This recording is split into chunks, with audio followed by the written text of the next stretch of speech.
Lola, ano Lola? Dito ka. Dito tayo tapos. Si Lola naman. Ilan na birthday wishes niyo po para kay Gian?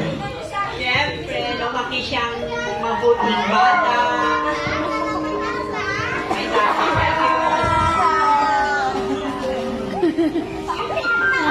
Ayan, si Lolo. Ayun, lumabas si Lolo na. Lumabas. Nagkakay na sa labas. Alright, Arisay, palakpakan naman para sa family ni Gian.